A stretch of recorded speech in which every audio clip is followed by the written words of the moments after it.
നമ്മളിപ്പോൾ പോയിക്കൊണ്ടിരിക്കുന്നത് ഫോർട്ട് കൊച്ചിയിലുള്ള ഒരു സ്വീറ്റ് ഷോപ്പിലേക്കാണ്. ഒരു ഡെസേർട്ട് ഷോപ്പ്. കുർട്ടോ കലാക്സ് എന്നാണ് പേര്. പക്ഷേ ഇവിടെ എത്തിയപ്പോഴാണ് കുർട്ടോ കലാക്സ് എന്നുള്ള പേര് മാറ്റി ഇവർ ക്രിസ്പി കേൾസ് എന്നാക്കി മാറ്റി. കുർട്ടോ കലാക്സ് എന്ന് വെച്ചാൽ ചിമ്മിനി കേക്ക്സ് എന്നാണ് അർത്ഥം. ഒരു യൂറോപ്യൻ ടേസ്റ്റാണിത്. പേരൊക്കെ മാറ്റിയപ്പോൾ ഷോപ്പും മാറ്റിയിട്ടുണ്ടാവും എന്ന് വിചാരിച്ച് കുറച്ച് ഡിസപ്പോയിൻമെൻ്റ് ആയിരുന്നു. പക്ഷേ ഉള്ളിലേക്ക് കയറി ചെന്നപ്പോൾ നമ്മുടെ സെയിം ഷോപ്പ്, കുർട്ടോ കലാക്സ് എന്നുള്ള പേര് മാത്രമേ മാറ്റിയിട്ടുള്ളൂ. ഭയങ്കര ക്യൂട്ട് ഇൻറ്റീരിയറാണ് കേട്ടോ ഇവിടുത്തെ. ഇത് നമ്മുടെ ഇവിടുത്തെ ഒരു 5th വിസിറ്റാണ്. ഇവിടുത്തെ chimney cake and chimney ice cream ഭയങ്കര സ്പെഷ്യലാണ്. ഇൻറ്റീരിയറൊക്കെ ഒന്ന് കണ്ടു കളയാൻ നമുക്ക് ആദ്യം.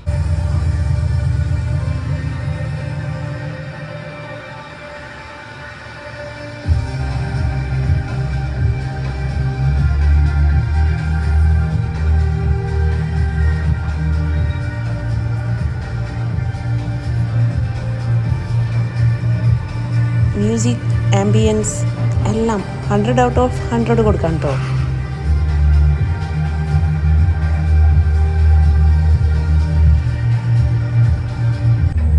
ഓക്കെ, ഇനി മെനു നോക്കി ഓർഡർ ചെയ്യാം. 2 മെനു കാർഡ്സ് ഉണ്ട്. ഒന്നിൽ ഷേക്സ്, കോഫീസ്, ജ്യൂസസ്. അടുത്ത മെനു കാർഡിലാണ് നമ്മുടെ എല്ലാ ഡെസേർട്ട്സും. അസമനിയ റേറ്റ് ആണ് കേട്ടോ. 240, 249, 329 ലൈക്ലി. 4 items ആണ് നമ്മൾ ഓർഡർ ചെയ്തത്. Choco chimney cake, Oreo chimney cake, dry me nuts, Lotus chimney cone. ഈ ലാസ്റ്റ് പറഞ്ഞ 2 ഐറ്റവും ഒരു ചിമ്മിനി കേക്കിൽ കോൺ ഐസ്ക്രീം സെറ്റപ്പ് ചെയ്തിട്ടുള്ളതാണ്. കുറച്ച് വെള്ളമൊക്കെ കുടിച്ച് വെയിറ്റ് ചെയ്യാം.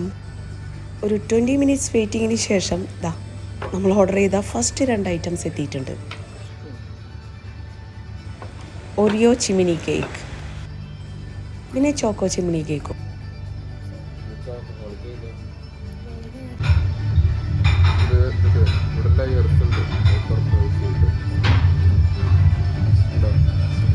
കുട്ടികൾ കഴിക്കാൻ ആരംഭിച്ചിരിക്കുകയാണ്.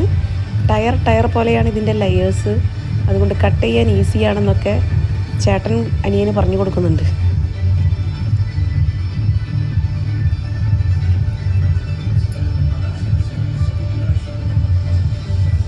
സ്വീറ്റ് ലവേഴ്സേ സാധാ സ്വീറ്റൊക്കെ കഴിച്ച് മടുക്കുമ്പോൾ കുറച്ച് പൈസ പോക്കറ്റിലിട്ട് ഇങ്ങോട്ട് ഓടിപ്പോന്നു കേട്ടോ. സ്പെഷ്യലായിട്ട് കഴിക്കാം. പോക്കറ്റ് കാലിയാവണത് അറിയുമില്ല.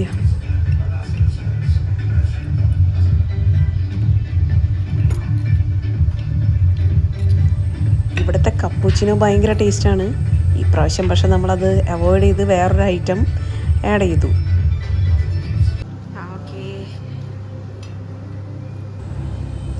അടുത്ത 2 ഐറ്റം എത്തിയിട്ടുണ്ട്. ഇതാണ് ഐസ്ക്രീം ചിമ്മിനി കോൺ സെറ്റപ്പ്. എന്തൊരു ക്യൂട്ടാണ് ഇത് കാണാൻ എന്നറിയോ. ഇത് ശരിക്കും കഴിക്കാനേ തോന്നിയിരുന്നില്ല.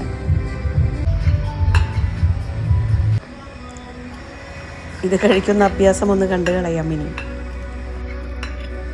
ഉള്ളിൽ നിന്നും ചോക്കോ ലാവ പോലെ പുറത്തേക്ക് വരും. കുറേ നട്ട്സും.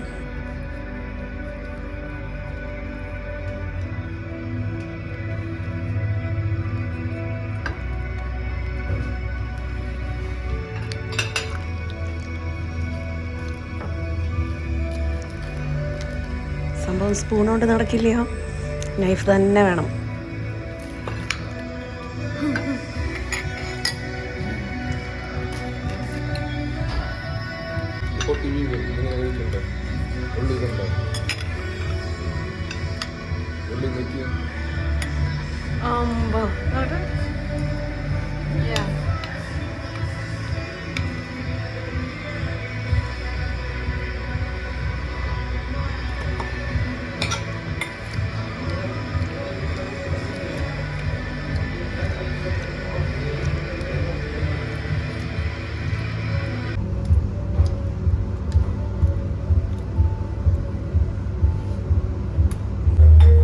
എല്ലാം കഴിച്ച് ഫിനിഷായി.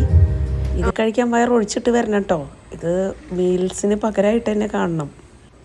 അങ്ങനെ നല്ലൊരു ആംബിയൻസിൽ നല്ല സം ഡെസേർട്ട്സ് എൻജോയ് ചെയ്തതിന് ശേഷം നമ്മളിവിടെ നിന്ന് മൂവ് ഔട്ട് ചെയ്യാണ്.